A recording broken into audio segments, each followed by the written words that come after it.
Fala, Grande René Simões, tudo bem com você? tudo em paz, Fernando. E você, como é que você está? Tudo em ordem, graças a Deus. Agora tá tudo bem, né, René? Agora já está completamente recuperado, né? Ah, já, rapaz. E o bom é que minha filha fez o teste, também está com IgG positivo, imunizada. Minha esposa fez o teste antes de ontem, amanhã recebe o resultado. Provavelmente estará imunizada também, teve sem sintoma nenhum. Minha outra filha e o genro também fizeram o teste hoje. Provavelmente tenham tido e estão imunizados, porque algumas pessoas têm e não sentem nada, né? Pois Entrou aqui a é. Rosana Maciel, Fernando. A Rosana é autora do livro Mães de Jogadores, Filhos do Futebol. É um livro bem interessante que fala da vida dela com o filho dela, que foi testando aqui, testando, e hoje está jogando em Portugal. O volume um eu faço o prefácio, o volume 2 ela fala, várias mães falam do que passaram, são histórias bem interessantes, e aí eu faço pós-fácil, porque ela disse que não queria escrever outro livro, e aí eu termino a história. Muito interessante, quem gosta, você que é um amante do esporte, do futebol, vale a pena. Não, com certeza eu vou ler, René. Pode ter certeza absoluta que eu vou ler, Muito sim, legal. porque é Mães de sempre. jogadores, filhos do futebol. É, então, ó, mães de jogadores, filhos do Filhos do futebol, futebol. quem, Uhum. quem, quem quiser, fica Rosana a dica aqui. Maciel, isso. Muito legal, Renê. Renê, o Muito que que bom. você sentiu, cara, durante quando Hum, você contraiu o vírus? Quais foram os sintomas que você sentiu?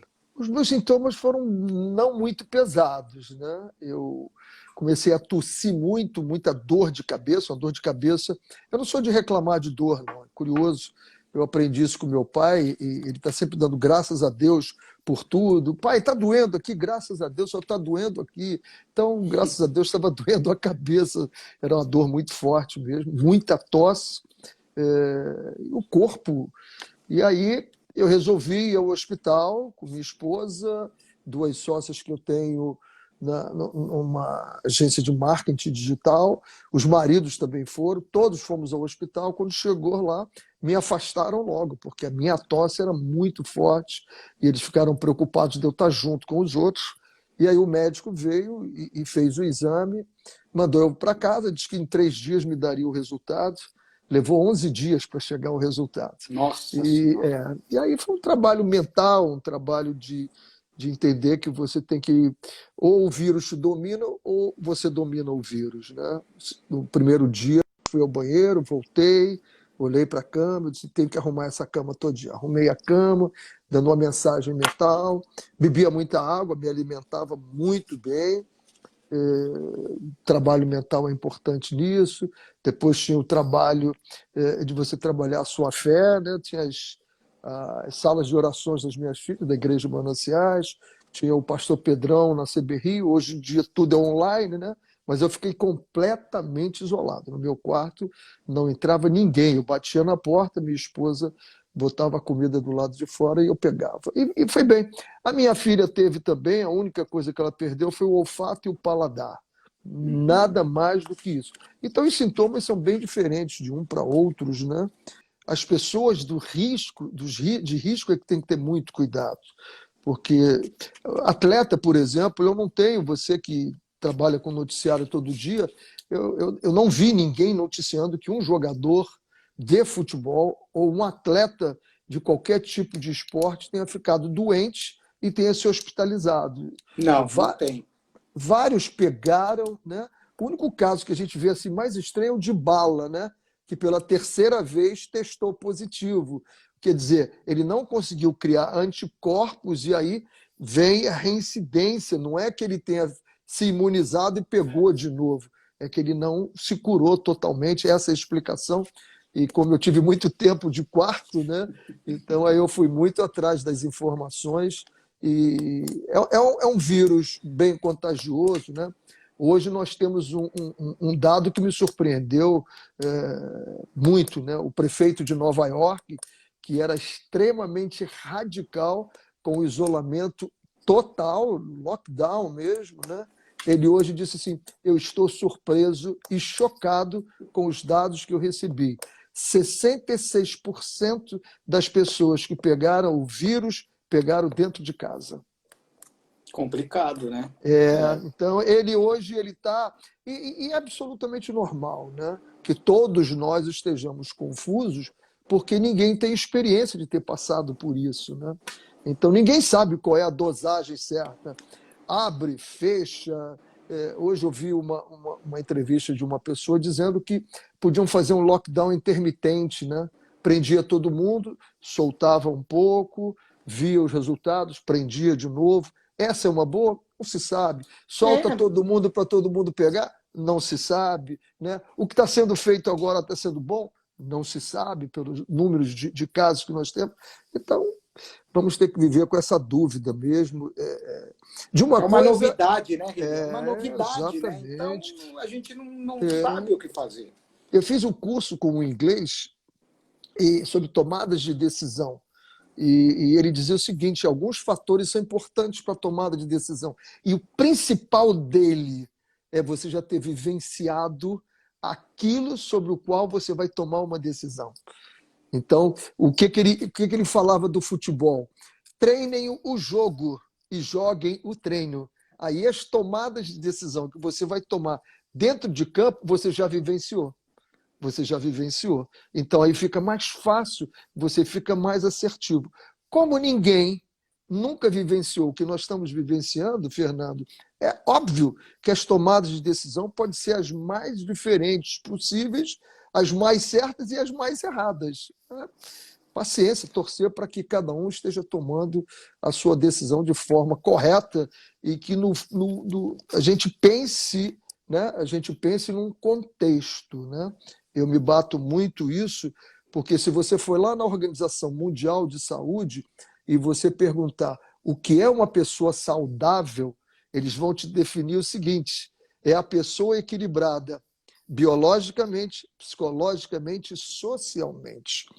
Então, quando a gente tranca as pessoas, e aí, por favor, não estou dizendo que é certo, que é errado, eu só estou fazendo uma constatação dentro de uma definição. Sim. Quando você pega a pessoa e tranca, você tem um tripé, né? O psicológico, né? O biológico, o psicológico e o sociológico. Quando você se preocupa com o biológico, assim, não pode pegar o vírus, vamos botar para casa. Legal, se preocupou com essa perna.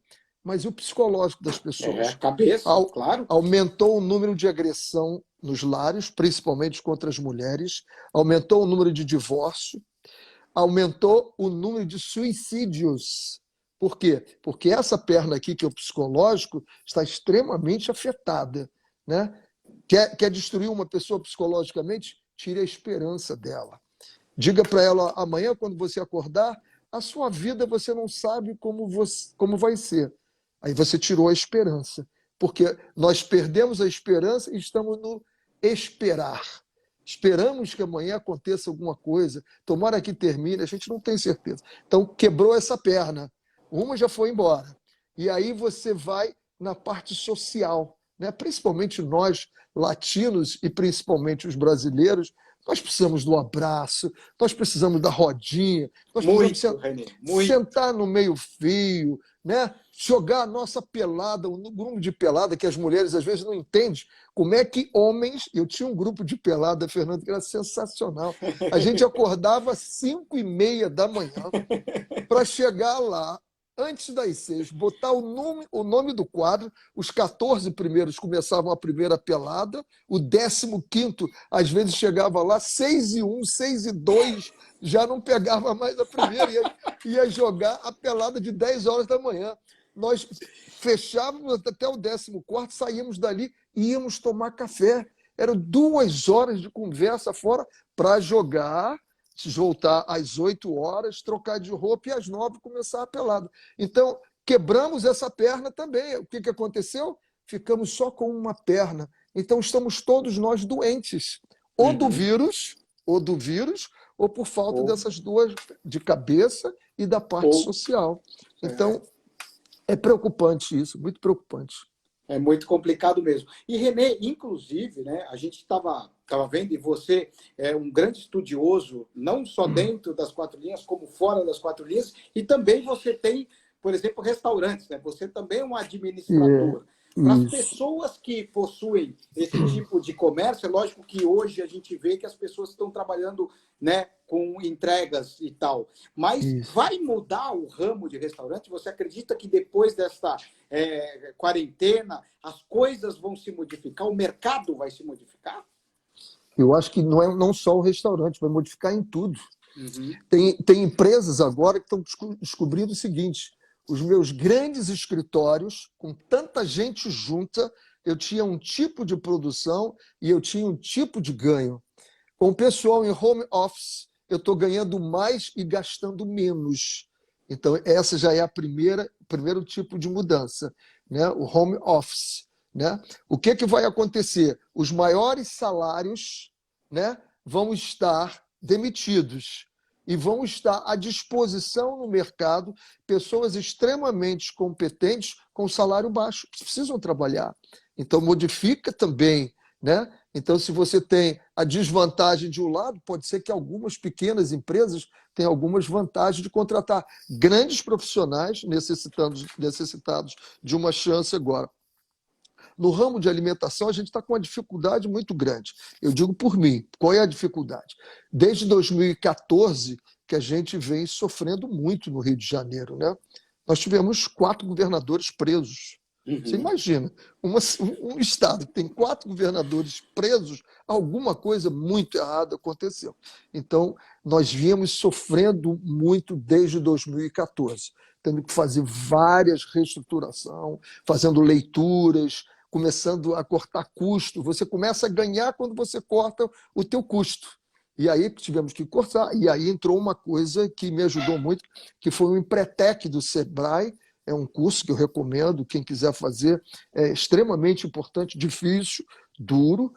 No 5º dia eu vi muita gente, no último dia, desistindo do curso, porque não aguentava mais, e me ajudou bastante. Então, nós vínhamos fazendo isso tudo. Quando chegou agora no finalzinho de 2019, início de 2020, a gente começou a dizer assim: opa, esse é o ano, esse é o ano. As coisas começaram a ficar muito redondas e a gente dizia assim: vai dar para pagar todo o negativo que a gente teve esses anos e começar a respirar de novo. E aí vem o vírus, né?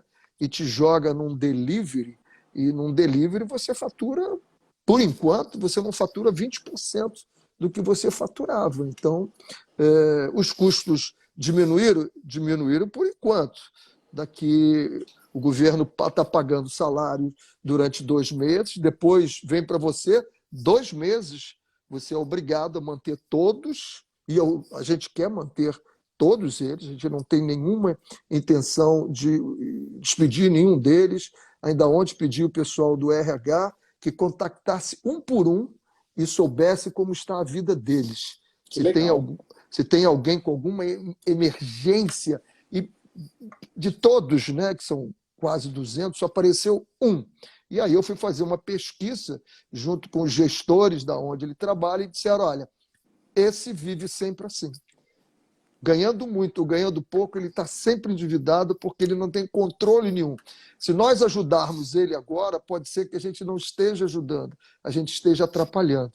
Então, deixa apertar o máximo. Eu disse: bom, tá legal, aceito, vai acompanhando. A partir do momento que não esteja ninguém passando fome e que o aperto seja só pela irresponsabilidade financeira dele, vale o susto nele. Fora disso, se tiver alguém passando fome, a gente tem que obrigatoriamente dar um jeito. Não está fácil para ninguém, mas você tem que dar um jeito nisso, né? Parabéns, viu, Renê? Muito legal a sua atitude, muito legal mesmo. Agora, Renê, você acredita que o futebol brasileiro também, a gente estava falando da economia, né, em restaurantes, em comércio, futebol brasileiro também, né? Os caras vão começar a ganhar menos, acho que as transferências milionárias vão diminuir bastante. Acho que isso também vai mudar muito, né? Não tenha dúvida. Eu me lembro uma vez que a gasolina aumentou. O preço da gasolina deu uma explodida. Eu não me lembro em que clube eu estava.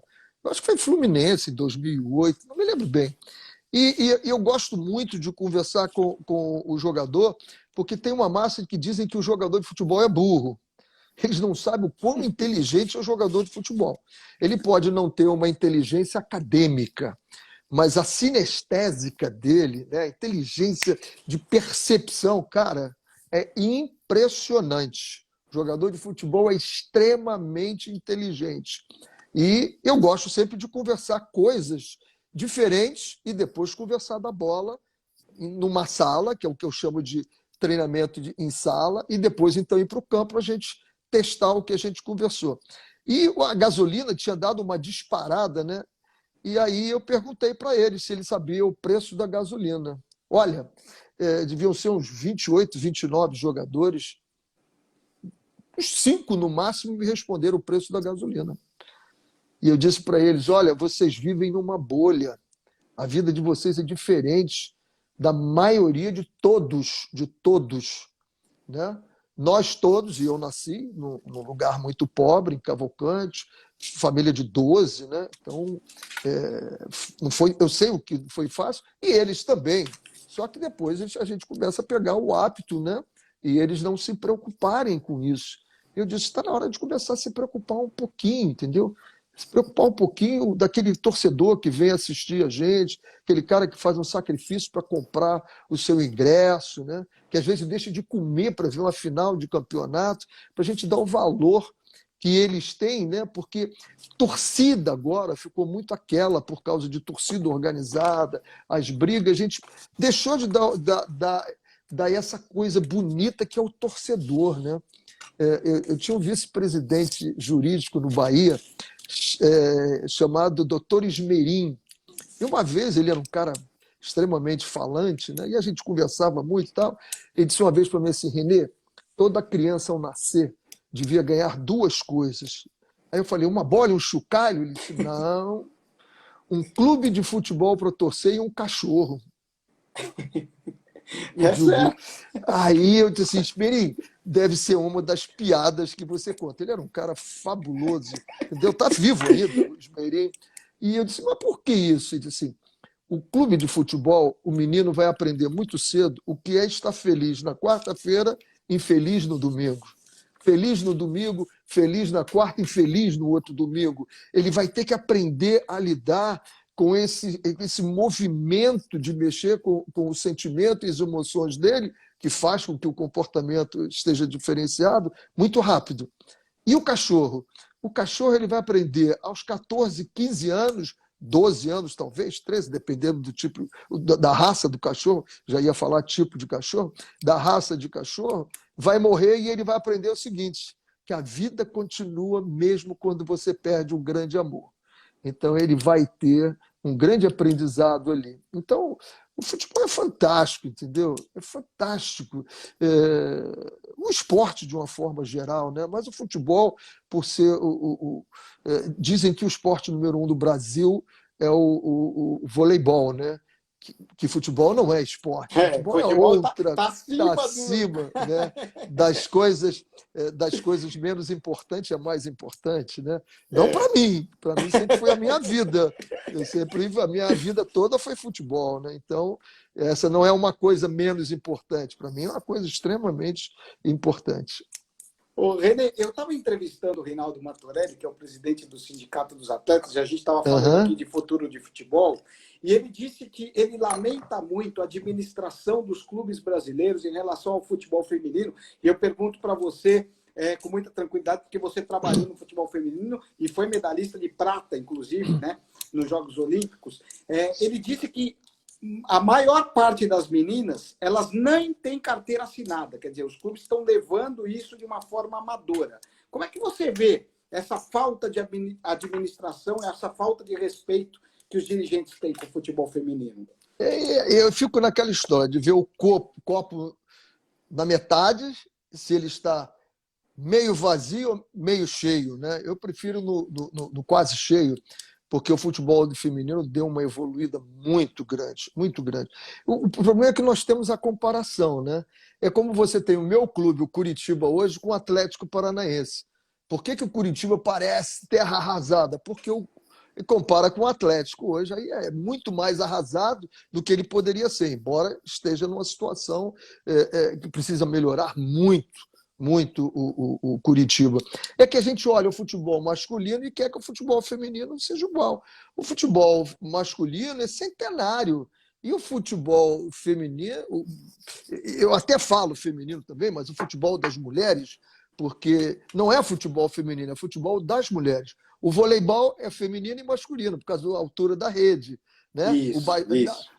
O basquete, a altura da tabela, o handebol, a bola. Mas no futebol é tudo igualzinho. Tudo igual, as regras, a bola, a trave, o tempo de jogo, tudo é igual. Então é futebol de homens e futebol de mulheres. Mas eu até aceito falar em futebol feminino e às vezes dou uma escorregada e falo também do futebol das mulheres. Quanto tempo tem? Né? 40 anos?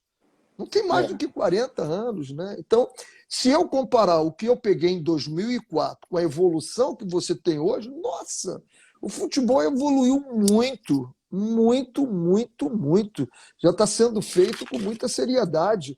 E se você pegar dos 890 clubes que nós temos profissionais, isso é estudo da Fundação Getúlio Vargas, 10% deles todo ano fecham. Eles fecham. E é futebol masculino extremamente com jogadores ganhando, às vezes, 1 ou 2 salários mínimos e não tendo seu pagamento em dia. Então, já o feminino, agora não sei como vai voltar. Você já tinha os grandes clubes já se ajeitando, assinando carteira, campeonatos da Série A1, A2, né? Campeonatos brasileiros sub-17. Eu acho que as coisas estão caminhando, caminhando. Talvez mais por culpa da FIFA do que culpa do que o brasileiro gostaria de fazer. Mas a FIFA, eu fui durante 4 anos, né? Eu fui do setor de futebol feminino, da direção da FIFA. Então a gente tinha Isso. reuniões lá na FIFA de 2004 a 2008 e o Blatter dizia que o futebol feminino ia ser maior do que o futebol masculino, o futebol dos homens e das mulheres, né? E eu dizia, presidente, pô, que é isso, presidente? Ele disse, um dia o teu país, todos os grandes clubes da Série A vão ter o futebol feminino. Aí eu disse assim, presidente, vai demorar. Ele disse, não vai demorar muito não. E nós temos aí. Tu vê, isso foi em 2007, se eu não me engano, 2006 que ele falou isso comigo. É. 2006 para agora são 14 anos. Sim. E tu vê, todos da Série A tem que ter futebol feminino, futebol das mulheres, né? Então, foi um caminho legal. Eu acho que caminhou bem, vem caminhando. Eu acho que algumas federações estão fazendo trabalhos maravilhosos, né? Federação de São Paulo, a Federação do Rio agora, o presidente está começando, tive uma reunião com ele lá, eles me explicando o que ele quer fazer. Então, eu acho que as coisas estão caminhando, sabe? Estão caminhando. É que a gente fica muito agoniado e quer tudo de uma vez só. Calma, calma, que eu acho que a CBF está fazendo um trabalho, trouxe a Pia agora como treinadora, né? Você gosta do trabalho dela, Renê? Gosto, eu gosto. Eu acho que a gente devia ter um diretor técnico. Eu sempre achei que falta a CBF um diretor técnico para dar mais tranquilidade aos treinadores, não ficar muito nas costas deles, né? Então, que ela não tenha que estar olhando tudo, né? Um diretor técnico. Ah, mas tem um diretor. O diretor, né? Aquela figura política que vai resolver as coisas politicamente é uma coisa. Esse é o Marco Aurélio. O diretor técnico é uma outra figura que todas as federações, mundo afora, confederações, né? A gente só chama confederação aqui. Lá fora é sempre federações. Eles têm a figura do diretor técnico, é aquele que traça todo o planejamento vertical, né? Desde a seleção principal até a seleção mais inferior, e traça o planejamento horizontal, a linha horizontal, que é, por exemplo, a Pia é da seleção principal. Então, todas as equipes do futebol brasileiro principal, a Pia tem que começar a dar ajuda a esses treinadores. Ela faz cursos, ela vai fazer simpósio com eles, ela faz uma viagem e volta. Eu me lembro que eu estava na CBF, na seleção sub-20, e fui à Copa do Mundo, fui ao Sul-Americano, em 88. Quando eu voltei, eu dei cursos em São Paulo, em Minas, São Paulo, Minas e, se não me engano, foi Paraná ou Rio Grande do Sul. Quem me pediu para dar? Ninguém me pediu para dar. Eu disse, os conhecimentos que eu adquiri nessa competição não me pertencem. Isso pertence à CBF e eu tenho que repassar. Então, nada me era cobrado, entendeu? Eu acho que a CBF agora, com o presidente que tem, é um cara que tem uma visão de organização e planejamento muito grande, eu acho que a CBF vai dar passos bem grandes agora. Que legal, Renê. Você falou recentemente, Renê, sobre aquele episódio em 2010 do Neymar, né, que você falou, aquela entrevista que você falou, estão criando um monstro, que depois parece que você mandou uma carta para o Neymar, né, e acabou se explicando com ele. Fala um pouquinho dessa carta, e eu queria saber também, o Neymar aprendeu a lição ou por tudo que ele está fazendo aí fora de campo, não aprendeu nada, hein, Renê? Eu não me expliquei com ele, né? Porque quando ele disse, eu me expliquei com ele, dá a impressão, a falsa impressão, né? De que eu fiz alguma coisa errada e fui me explicar com ele. Sim. Não, eu apenas apresentava a ele as razões pelas quais eu queria ajudá-lo. Foi isso que eu fiz. E ali eu pontuava, né? Coisas que, pela minha experiência, eu perdi grandes jogadores.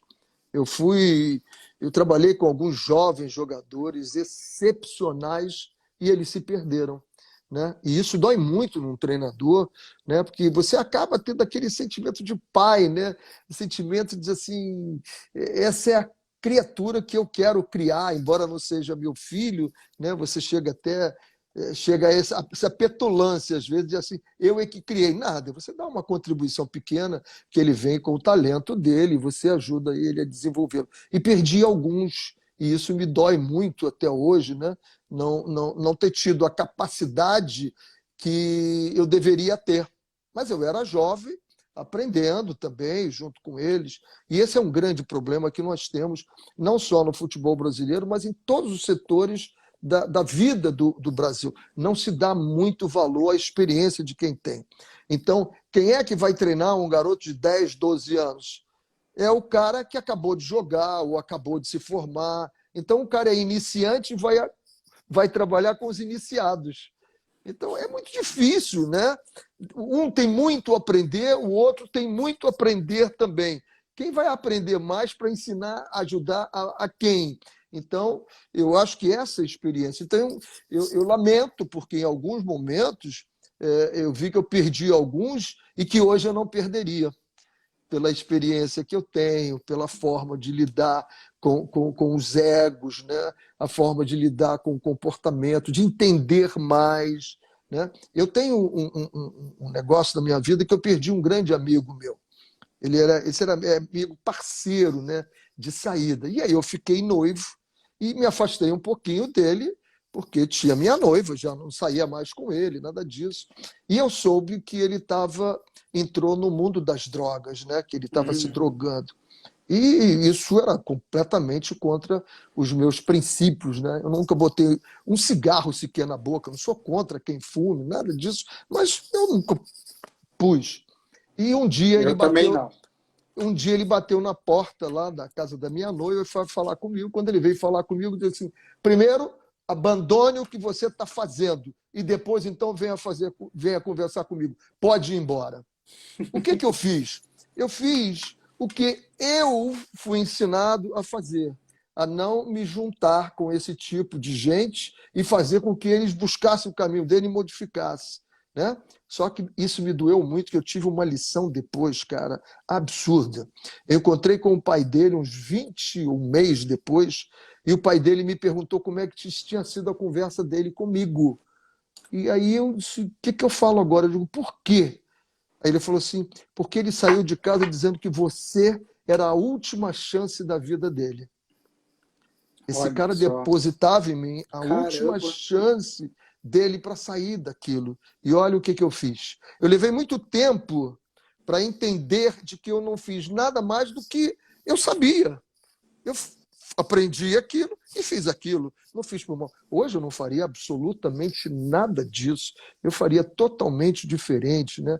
Aquele cara merecia um abraço, um ombro, eu oferecia meus 2 ouvidos para ele. Ninguém entra, e ele era um cara sensacional, adorava aquele cara, de bons princípios. Alguma coisa aconteceu que deu um vazio nele e ele foi preencher esse vazio com alguma coisa. Mas o que eu sabia da vida, né? Eu sabia muito pouco da vida e não pude ajudar. Então aquilo... e eu conto sempre isso. Eu me lembro que uma vez eu contei isso ao vivo no programa do Neto e choramos juntos os dois, né? O Neto é um cara muito sensível, embora tenha essa loucura toda que aparece aí do Neto e tal. O Neto é um coração gigantesco, entendeu? E aí choramos juntos e tal, e ficamos até muito amigos por causa disso. Então, por isso, o caso Neymar, eu me preocupei em correr o risco que eu corri. Mas eu disse, não vou perder mais um. Se eu perder mais um, eu pelo menos sei que eu tentei ajudar. E aquilo foi um chamamento, não só para ele, mas para uma juventude toda que tinha ele como ídolo, né? Nós estávamos naquele momento passando, e como eu disse, torcedor do Coxa, eu estou sempre ligado nas coisas de Curitiba, né? Um deputado federal que atropelou um carro. Imagina, atropelou um carro.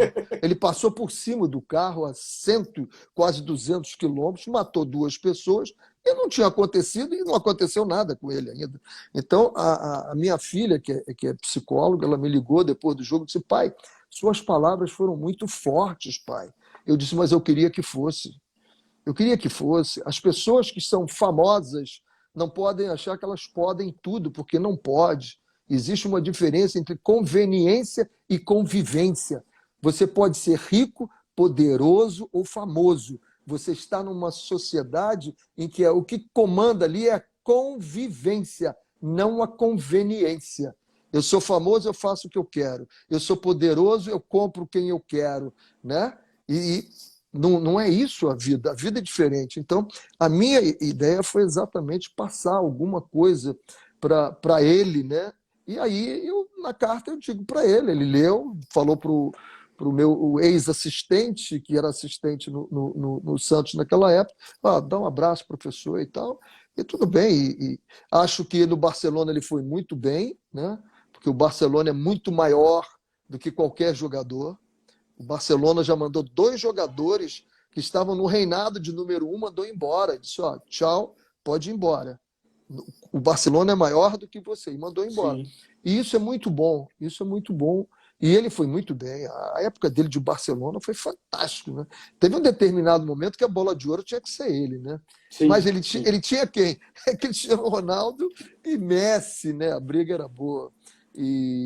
Mas eu acho que agora, com o Leonardo lá no Paris Saint-Germain, eu acho que vai ajudar muito ele. O Leonardo foi meu capitão na seleção sub-20 brasileira, né? A primeira vez que foi convocado, fui eu que o convoquei. O Leonardo é um cara extremamente equilibrado, vai dar muito bom suporte e conselhos para ele. E a gente está falando de bons jogadores. Você citou recentemente o Bruno Henrique também, né, René? Você acredita que ele vai voar, né? Você teve até uma comparação com o Cristiano Ronaldo. Isso aí deu uma polêmica danada. Eu jamais disse que o Bruno Henrique vai ganhar 6 bolas de ouro e ser melhor do que o Cristiano Ronaldo. Não, eu não disse isso. É o seguinte, porque eu estava comparando ali, é como se você pegasse um cantor e visse as qualidades de um cantor e o outro e dissesse, esse cantor tem as qualidades igual ao outro. Mas esse aqui é o Roberto Carlos, pô. É o Roberto Carlos. Por que ele chegou a ser o Roberto Carlos? É porque das qualidades técnicas de colocar a voz, tudo isso, tem muitas outras coisas que precisam ser colocadas. Então, não é só a qualidade técnica do Cristiano Ronaldo que faz ele chegar ao número 1, né? É como ele administra o dinheiro, é como ele lida com a fama, é como ele suporta o excesso de trabalho, é como ele abre mão das coisas que a vida oferece para... Então, é como você foca ao ser o número 1, né?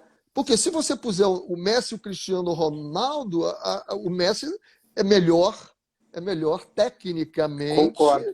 Do que... Se você pegar o Neymar e comparar, o Neymar é muito melhor do que eles, né? Agora, o que acontece são os outros ingredientes. O que eu comparei do Bruno Henrique é que ele tem... A condução de bola dele é muito boa, o deslocamento é excelente, a mudança de direção é ótima, ele cabeceia bem, ele chuta bem, ele finaliza bem, ele assiste muito bem. Então, e ainda vejo um molejo dele melhor do que o molejo do Cristiano Ronaldo. Agora, daí dizer que ele vai ganhar 6 bolas de ouro, esquece, jamais não vai conseguir ganhar. Até porque o Cristiano Ronaldo, se não me engano, tinha 16 anos, quando o Alex Ferguson, só Alex Ferguson, viu esse cara em Portugal e disse: eu quero esse menino. Então, ele foi aonde é que ele evoluiu e desenvolveu essas qualidades técnicas dele? Pô, no Manchester United com o Alex Ferguson, né? Já o Bruno Henrique foi 22 anos, começou aonde? Fez o quê? Né? Ele estava carregando massa, botando tijolo em cima do outro. Então, aí o pessoal não quis entender isso, e paciência. Eu falei que era uma constatação minha, né? E ele não tinha sido ainda o melhor jogador do futebol brasileiro, o melhor sul-americano, e deram para o Salah a bola a chuteira de ouro lá no Mundial, mas quem deveria ter ganho era o Bruno Henrique também. O Salah foi só porque é o Salah, né? Então, para você ver que as qualidades técnicas dele são muito boas mesmo. É verdade. Ô, René, você estava trabalhando no Rio de Janeiro, Macaé, né? Foi o último trabalho? Ali, rapaz, eu digo que foi uma aposta. Por quê? Macaé é um clube muito pobre, né? E aí um empresário falou comigo e disse assim: Renê, você tem os teus restaurantes, não interessa a gente botar na camisa, alavancar. Cara, eu nunca tinha pensado nisso. Ele disse: pô, por que a gente não faz alguma composição e você levando o Macaé, a gente bota o nome? Mas bem difícil. Eu digo para você que 45 anos de profissão, nunca trabalhei com um presidente tão difícil.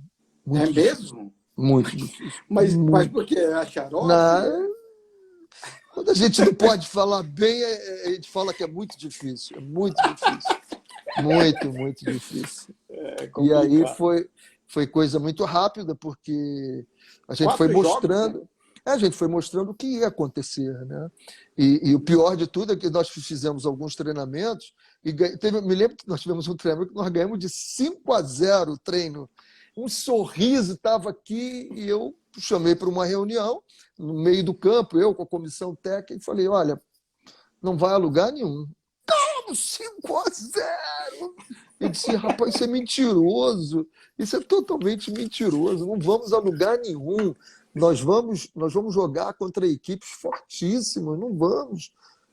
Não vou, já gastei muito, não sei o que e tal. E acabamos, fomos capengas em 3 posições, pelo menos, que eu tinha pontuado. Eu disse: olha, está faltando 3 posições aqui. E a coluna, eu gosto de montar o time assim. Tem um goleiro, um comandante ali atrás, entre os 2 zagueiros, né? Tem um homem do meio-campo, que é o último, um criativo e um centroavante. Você cria essa espinha dorsal e depois você vai colocando dos lados, vai casando, né? Fazendo os casamentos. E eu não tinha isso aqui eu não tinha, entendeu?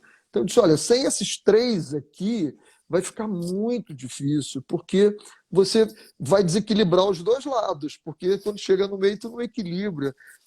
Então foi o que aconteceu e aí foi bom. Foi bom enquanto durou, mas agora eu estou com muita vontade de voltar. Ainda Você hoje quer voltar como técnico?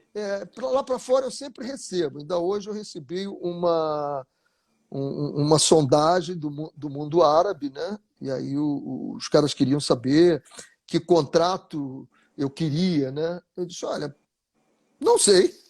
Eu não sei te dizer, né?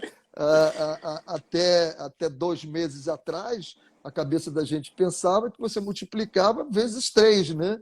Agora tá 6, porra. Então você pensa alguma coisa, multiplica por 6 aqui. Então, lá, eu não sei, porque mundo árabe agora, o preço do petróleo, né, estão dando, né? O que será isso, o mundo? Então, eu acho que tudo isso vai ser diferente. E agora, respondendo, demos uma volta danada para responder dos restaurantes. Não sei, pô, não sei, porque imagina, se você tiver que entrar de máscara, como é que faz para comer? E que se você tiver que ficar 1,5 metro do seu companheiro, da sua esposa, Com né? conversa, Do seu namorado, como é que fica? Uma mesa tem 70 centímetros. Então, você vai ter que botar 2 mesas para um casal.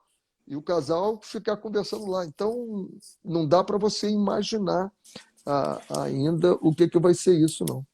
E você faz um trabalho de coach muito legal, né? Você ainda está com os técnicos fazendo esse trabalho de Não, coach, eu René? Não. fiz. Você Eu fez com o fiz. Carille, com Fiz Carilli, técnicos de fora.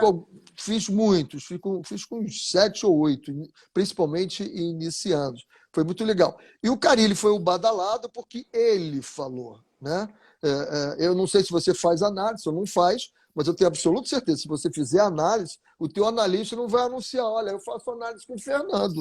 Não existe isso, né? Como não, eu não poderia falar jamais. É que o René, Carilli... só uma coisa, a gente está falando do Carille dos técnicos, o Jair Ventura entrou aqui e falou que você é o melhor treinador em sala de futebol.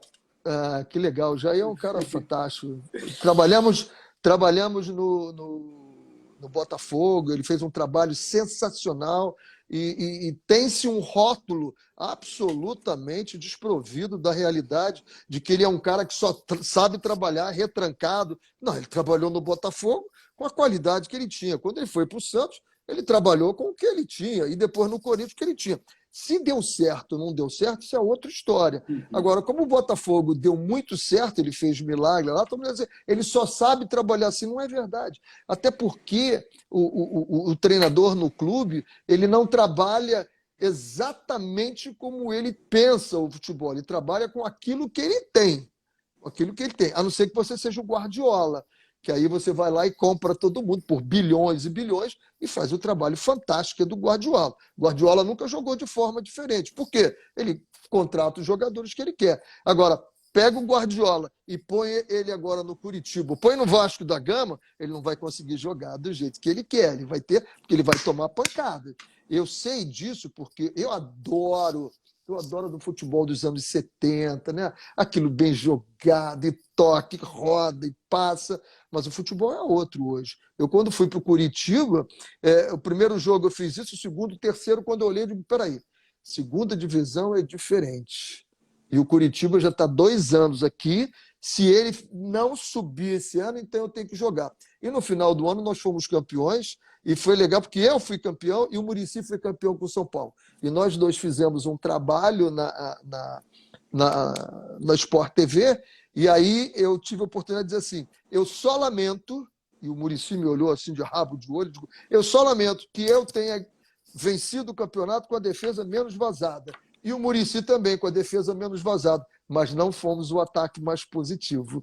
Então, isso não é a característica do futebol brasileiro, mas foi a necessidade que eu tive. O treinador trabalha dentro das necessidades do clube. Nem sempre ele consegue colocar tudo aquilo que ele gosta.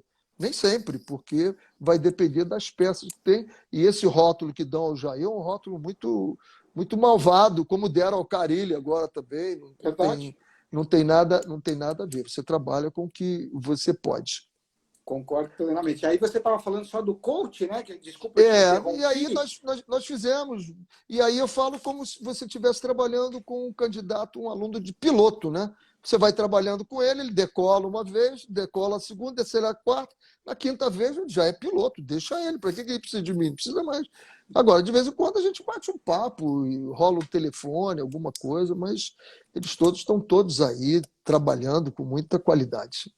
René, a gente tem pouco tempo, né? Temos só mais 9 minutos, mas acho que uma perguntinha ainda cabe aqui. Tem uma história sua, que eu sempre peço para que as pessoas contem histórias curiosas do futebol. Tem uma história sua na seleção da Jamaica, que você treinou com um time de fábrica, que os caras estavam tudo bêbados. Que história Foi o primeiro ano. Aliás, eu estou com todos os papéis, documentos. Deixa eu pegar aqui o livro para te mostrar rapidinho. Tá bom. Legal. Pô, o René, o cara, sensacional. É uma aula, né? Ele está dando uma aula para a gente aqui com certeza. Olha só, ó, que legal. Vou até pôr o óculos para ver direito aqui, René. Vou pôr de novo. Isso, põe de novo aí. Está aqui. Olha que legal. Sensacional. Eu estou recuperando tudo porque eu comecei a escrever o livro lá da Jamaica. Me chamaram, querem um livro e querem fazer um filme também. Eu comecei a recuperar tudo e estou escrevendo agora. Nós viemos para o Brasil o primeiro ano e fizemos 18 jogos. 17 jogos nós perdemos. 7-0, 8-0, 5-0. Eu disse, o último jogo não quero perder. Chamei o Walter Gama, lá de Rio Claro, e disse para ele, Walter, arruma um jogo para mim no interior de Minas. Nós estávamos em Rio Claro, em São Paulo. Ele é contra quem? De um time de fábrica. Ganhar desse time de fábrica. Como é que a gente faz? Bota o nome da fábrica, Futebol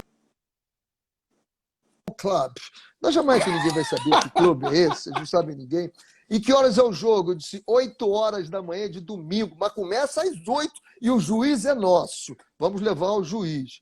Rapaz, nós empatamos aos 46 do segundo tempo, 1-1. Mesmo assim, foi o início da Jamaica, né? E eu trouxe 28 jogadores, aí quando cheguei lá, disse para o presidente, olha, daqui a 3 meses nós temos a Copa do Caribe aqui na Jamaica. Esse time que eu levei, a gente ganha com o pé nas costas aqui. Agora, se você quiser tentar ir para a Copa do Mundo, eu vou mandar 10 deles embora, talvez até mais. Vou pegar garotos da Sub-23, que eu já vi aqui, tem bons, para a gente tentar. Agora, esquece a Copa do Caribe. Eu quero tentar a Copa do Mundo. Aí fomos para a Copa do Caribe em casa, fomos desclassificados, sabe para quem? Para Cuba. Cuba não tem futebol. Nossa Senhora! Aí ficou dividido. Vôlei, né? Aí ficou dividido, o país ficou dividido entre 2 partes. Uma parte não queria que eu ficasse lá. E a outra parte queria que eu fosse embora. Porque é pancada e mais pancada da imprensa. E aí o presidente, ele deu a entrevista mais sensacional que um presidente deu em todos os meus anos. Ele falou o seguinte, quando eu vou ao médico, o médico me dá uma prescrição. Uma semana, 15 dias, um mês, 3 meses, eu sigo a prescrição. Se eu não melhorar, eu troco de médico. Esse médico me deu uma prescrição de 4 anos. Eu só troco ele daqui a 4 anos. Rapaz, você sabe o que aconteceu? Eu fui em 94. 97 nós classificamos para a Copa do Mundo, né? De 98. Em 98 nós classificamos para a Copa Sub-17. Copa Sub-17 em 99 na Nova Zelândia. Classificamos a Sub-20 para a Copa da Argentina. Só não classificamos a Olímpica por causa de um gol perdendo para Costa Rica. E ganhamos a Copa do Caribe de 98 lá em Trinidad e Tobago. Por quê? Porque esse cara diz o seguinte, esse camarada é quem manda. Então os jogadores olhavam para mim e diziam assim, ele é o meu general, ele é que manda. Agora, quando o general, e acontece muito isso aqui no Brasil, quando o general, né, ele está aqui, os soldados olham para ele e dizem assim, vou mandar esse general embora, vou trocar. Aí, meu filho, você não tem resultados. Né? Você não tem resultado. Aqui jogador derruba técnico e muito, viu? Então, quando você tem um dirigente que não dá essa sustentação, né? Vamos lembrar do Tite no Corinthians, né? Que foi o próprio Andrés que está aí, né? Ele disse, não vou mandar. Eu me lembro, eu estava no Bahia e tive uma reunião, nós fomos dar uma palestra juntos, eu e o Andrés, e aí eu não o conhecia, comecei a conversar, eu disse, pô, cara, parabéns, tu não deixou. Ele disse, Renê, todo mundo queria mandar o Tite embora. Eles entravam no meu gabinete, disse, manda o Tite embora. Ele disse, vou mandar agora. Vou mandar agora, senta aí. O cara sentava, abriu um sorriso e disse, assina o cheque da multa rescisória. Não, mas eu não vou pagar, então você não vai mandar ele embora. Todo mundo que ia lá pedir para ele mandar embora, ele dizia que mandava, mas assina o cheque. Você quer mandar embora? Assina o cheque. O Andrés tem dessas coisas. O Andrés é muito bom, viu? Inclusive, quero fazer uma live com o Andrés. Faça. Vai topar, tem todas as coisas. Não sou amigo dele, não sou mas eu tenho umas coisas que ele fala, cara, que eu digo assim, tá aí, a gente tem que ter coragem para falar as coisas. As coisas erradas eu não sei, que comentam por aí, não sei, porque eu não faço parte do ciclo dele. Mas tem algumas coisas que ele é extremamente corajoso em falar, e é isso mesmo, tem que falar.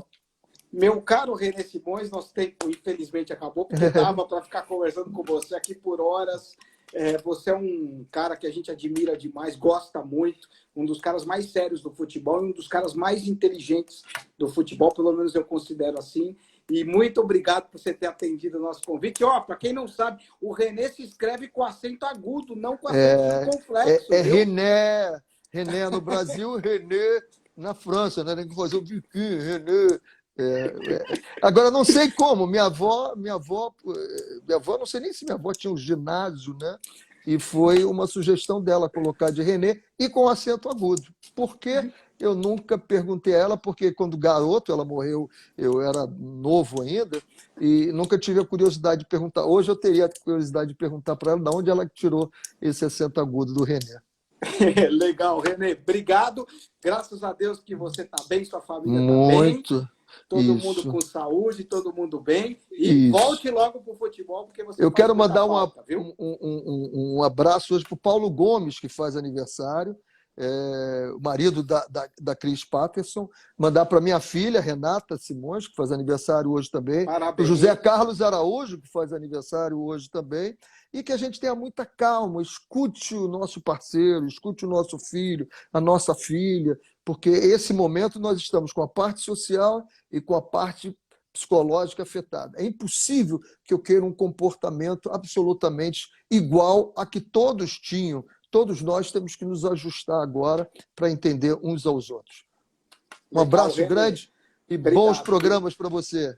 Volte logo para o futebol. O futebol precisa de pessoas como você, com certeza. Obrigado, viu, Renê? Estou com saudade. Você também. Fica com Também tô. Deus. Tchau, Tchau, tchau. tchau.